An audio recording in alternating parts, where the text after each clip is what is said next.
आज बात करते हैं भारत कोकिंग कोल लिमिटेड की यानी बीसीसीएल। ये भारत के स्टील सेक्टर के लिए एक बहुत बहुत ज़रूरी कंपनी है। बिल्कुल। और एक निवेशक के नज़रिए से देखें तो सवाल ये उठता है कि क्या ये कंपनी हमेशा तरक्की को ऊर्जा देती रहेगी या फिर इसमें कुछ ऐसे जोखिम भी हैं जिन पर ध्यान देना चाहिए। ये सवाल बहुत दिलचस्प है क्योंकि बीसीसीएल की कहानी विरोधाभासों से भरी हुई है। एक तरफ जबरदस्त ताकत है तो दूसरी तरफ उतनी ही बड़ी कमजोरियां भी। तो फिर शुरुआत ताकत से ही करते हैं। कागज पर तो ये कंपनी एक बेताज बादशाह लगती है। हाँ, इसमें कोई शक नहीं है। स्रोत बताते हैं कि कोल इंडिया की ये जो सहायक कंपनी है, घरेलू कोकिंग कोल उत्पादन में इसकी 58.5% की हिस्सेदारी थी। आधे से ज्यादा मार्केट। हाँ, आधे से ज्यादा मार्केट सिर्फ एक कंपनी के पास है। और यहाँ बात सिर्फ मात्रा की नहीं है, गुणवत्ता की भी है। बीसीसीएल के पास लगभग 7,910 मिलियन टन का विशाल भंडार तो है ही। लेकिन सबसे खास बात यह है कि ये भारत में प्राइम कोकिंग कोल का एकमात्र स्रोत है। अच्छा, मतलब जो सबसे अच्छी क्वालिटी का कोयला होता है वो। बिल्कुल, वो कोयला जो अच्छी क्वालिटी का स्टील बनाने के लिए बेहद जरूरी है। तो स्टील बनाने वाली कंपनियों के लिए एक तरह से इनके पास आना मजबूरी है। सही बात है। और इनकी खदानें भी झरिया और रानीगंज जैसे प्रमुख कोयला क्षेत्रों में है और इन्होंने हाल में उत्पादन भी काफी बढ़ाया है। हाँ, वित्त वर्ष 24 में 39.11 मिलियन टन का रिकॉर्ड उत्पादन था। ये एक दूर की सोच भी दिखाता है। वो कैसे? देखिए, हो सकता है कि भविष्य में बिजली के लिए कोयले की मांग कम हो जाए, लेकिन स्टील बनाने के लिए कोकिंग कोल की जरूरत तो हमेशा रहेगी। और भारत जैसे देश में स्टील की मांग तो बढ़नी ही है। ये सब सुनने में तो बहुत मजबूत लगता है ना। मार्केट पर कब्जा, एक जरूरी संसाधन पर एकाधिकार।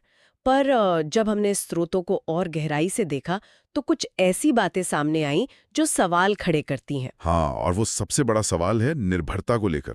निर्भरता? बिल्कुल। और शायद निर्भरता भी सही शब्द नहीं है। ये एक तरह की बहुत गहरी निर्भरता है। सोचिए, आपका पूरा कारोबार सिर्फ 2 कोयला क्षेत्रों पर टिका है, झरिया और रानीगंज। ये तो एक बड़ा भौगोलिक जोखिम है। बहुत बड़ा। अगर इन क्षेत्रों में उत्पादन में कोई भी बड़ी गड़बड़ हुई तो पूरा ऑपरेशन ठप पड़ सकता है। और ये निर्भरता सिर्फ भौगोलिक नहीं है ना, ग्राहकों के मामले में भी ऐसा ही कुछ है। बिल्कुल।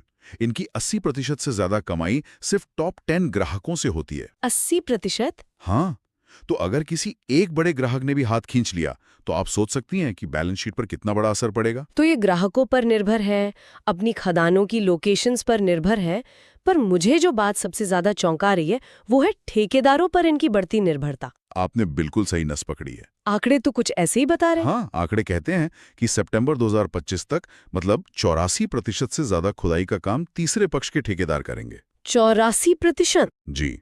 कुछ साल पहले ये आंकड़ा 72% था। तो ये ट्रेंड बढ़ रहा है। इसे यूं समझिए कि आप एक बहुत बड़े रेस्टोरेंट के मालिक हैं, लेकिन सारे शेफ बाहर से आते हैं। मतलब क्वालिटी और लागत पर मेरा सीधा कंट्रोल कम हो जाता है। बिल्कुल। लागत और गुणवत्ता दोनों पर जोखिम बढ़ जाता है। और इन ऑपरेशनल जोखिमों के अलावा स्रोतों में कुछ वित्तीय चिंताओं का भी जिक्र है, जैसे ट्रेड रिसीवेबल्स का मामला। और वो एक गंभीर चिंता है। ट्रेड रिसीवेबल्स के दिनों का बढ़ना ये दिखाता है कि कंपनी अपना पैसा बाजार से समय पर नहीं निकाल पा रही है। और वो जो लगभग 3,500 करोड़ रुपए की आकस्मिक देनदारियां हैं, वो भी कोई छोटी रकम नहीं है। अगर ये देनदारियां सच साबित हुई तो ये कंपनी के 1 साल के मुनाफे का एक बड़ा हिस्सा खत्म कर सकती हैं। तो कुल मिलाकर तस्वीर ये बनती है कि कागज पर बीसीसीएल एक राजा है, जबरदस्त भंडार, मार्केट पर कब्जा। लेकिन असलियत में ये राजा अपनी जमीन, अपने ग्राहक और यहाँ तक कि अपनी खुदाई के लिए भी दूसरों पर निर्भर है। तो सवाल ये उठता है कि असली ताकत किसके हाथ में है? बिल्कुल। कंपनी का भविष्य इसी बात पर निर्भर करेगा कि वो अपनी इस बेजोड़ ताकत और इन गहरी कमजोरियों के बीच संतुलन कैसे बनाती है। और यहाँ हमारे श्रोताओं के लिए सोचने वाली एक बात है। जिस तरह कंपनी ठेकेदारों पर अपनी निर्भरता 72% से बढ़ाकर 84% तक ले जा रही है, क्या बीसीसीएल धीरे धीरे एक खनन ऑपरेटर से एक खनन प्रबंधक में बदल रही है? और इस बदलाव का कंपनी के मुनाफे और अपने मुख्य व्यवसाय पर नियंत्रण के लिए